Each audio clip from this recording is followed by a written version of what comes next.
उसको फारिग करवा दिया कि उसके उन्होंने गालिबन उनको कोई रिपोर्ट दी थी कि उनके खानदान के अफराद या उनके करीबी अफराद जो है वो अहले खाना अहले खाना जो है वो जी कोई जी किसी जो करप्शन में इन्वॉल्व है। दूसरे डीजीआईएसआई जनरल फैज साहब, उनको वो हिलने नहीं दे रहे थे। वो कितनी देर से उनकी और जनरल बाजवा के झगड़ा इस बात पे हुआ कि डीजीआईएसआई को लगाना। देखे ना, मैंने तो कहा कि असल जब जहाँ पे इख्तियार की बात हो रही है, इख्तियारात की बात हो रही है, तो फिर ये भी करनी जरूरी है बात। और फिर ये भी उन्होंने कहा कि जी सब आईएसआई चीफ्स के इंटरव्यू करेंगे। बड़े ही उस वक्त जनाब वो सारे उन्होंने और फवाद चौधरी और सारों ने वो कहा कि जी अब तो इंटरव्यूज हुआ करेंगे। और बेसिकली मामला ये है कि बेख्तियारी कुछ यकीनन मामलात पे होगी और वो होती है सिविलियंस के पास, लेकिन इतने भी बेख्तियार नहीं थे। मसला ये है कि आपको बात करने की इजाज़त होनी चाहिए और उस बात में अगर आपको लगता है कि कोई वाक़ई कोई गैर कानूनी कोई इल्ज़ामात हैं, तो आप उसकी इन्वेस्टिगेशन कराइए। एफआईए जैसे इदारों को आर्म ट्विस्टिंग के लिए अगर पीटीआई इस्तेमाल कर रही थी और आज लगेगा कि मौजूदा हुकूमत इस्तेमाल कर रही है, तो इसका मतलब ये है कि फिर आप उसूल पर कायम नहीं हैं। फिर जो आप सिविल सुप्रीमेसी की बात कर रहे हैं, फिर जो आप आज़ादी इज़हार की बात कर रहे हैं, वो बात बड़ी फ्लॉड है। और अगर ये भी लगेगा कि पॉलिटिकल पॉइंट स्कोरिंग हो रही है आज़म स्वाति साहब के मामले में, तो that would look even more bad. तो मेरा ख़्याल ये है कि इस वक़्त एक मौका है, एक एक एक ऐसी सिचुएशन में है आज की हुकूमत कि जहाँ पे बड़ी मखलूत हुकूमत है, बहुत सारे लोग इत्तेहादी हैं और एस्टेब्लिशमेंट भी एक ऐसे दबाव में है जो इससे पहले कभी उन्होंने ऐसा दबाव महसूस नहीं किया। फॉर रॉन्ग रीज़न्स या राइट रीज़न्स, तो ये ऐसे मौकों से जो समझदार सियासतदान होते हैं, उनको जमहूरियत के लिए ज़्यादा स्पेस क्लेम करनी चाहिए और उसूल वज़ा करने के लिए अपना फुट डाउन वो करना चाहिए और अपने आप को असर्ट करना चाहिए। लेकिन मुझे ये लगता है कि अगर शहबाज़ शरीफ साहब की जगह यहाँ पर नवाज़ शरीफ होते फॉर एग्ज़ाम्पल, तो हो सकता है कि वो अपने आप को कुछ और तरह से असर्ट करते। ले अब अभी भी सूबाई हुकूमत जो है पीटीआई की, सलीम साफी ने अपने कॉलम में लिखा है, वो ही मुज़ाकरात टीटीपी के साथ उसमें पेश पेश है।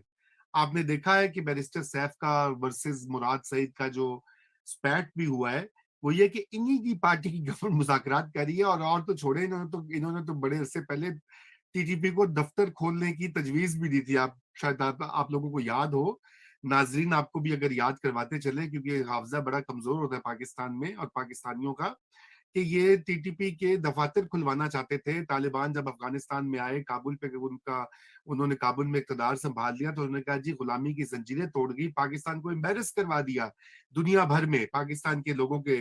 फिर ये उसामा बिन लादेन को शहीद कहा पार्लियामेंट जी में। पार्लियामेंट हकीमुल्लाह में महसूद जब वो उन पे वो हमला जब वो मारे गए, उनको भी शहीद कहा। अब बात ये जबान अब बोले हकीमुल तालिबान की। टीटीपी के साथ मुज़ाकरात में तालिबान ने जिन लोगों के नाम दिए थे कि जो उनकी तरफ से नुमाइंदगी करेंगे, उसमें एक साहब हैं, उनका नाम है इमरान खान।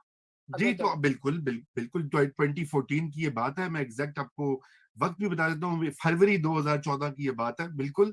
फर्ज कर लेते हैं कि इमरान खान ठीक है कि मैं डमी था, रबर स्टैम्प था। तो अगर आप डमी थे, रबर स्टैम्प थे, आपकी हुकूमत नहीं थी और एस्टेब्लिशमेंट की हुकूमत थी, तो अमेरिका ने किसकी हुकूमत गिराई है? अगर इतने आप यूज़लेस थे, इतने बेज़रर थे, कोई और चला रहा था, तो फिर उस हुकूमत को गिराने की क्या ज़रूरत? ये तो जी, इमरान खान को खुद अपने आप से सवाल पूछना चाहिए हाँ, और ये भी पूछना चाहिए कि अगर इतनी बेज़रर, हार्मलेस, यूज़लेस, बेकार, निकम्मी हुकूमत थी आपकी, तो आप पिछले 4 महीनों से मरे क्यों जा रहे हैं उसको दोबारा लेने के लिए? इसका जवाब भी देना चाहिए खान साहब को कि वो हुकूमत जिसमें आप परफॉर्म नहीं कर सकते, अभी अगर आपको हुकूमत मिल जाए इसी पार्लियामान से, तो आपने क्या कर लिया?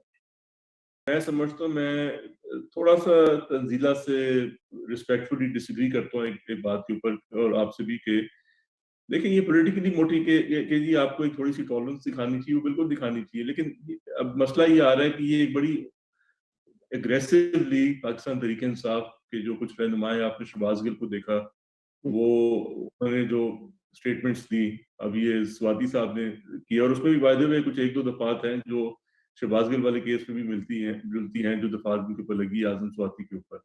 देखिए कोई ना कोई तो कंट्रोल होना चाहिए, there has to be some control, some limits on whom you are allowed to target.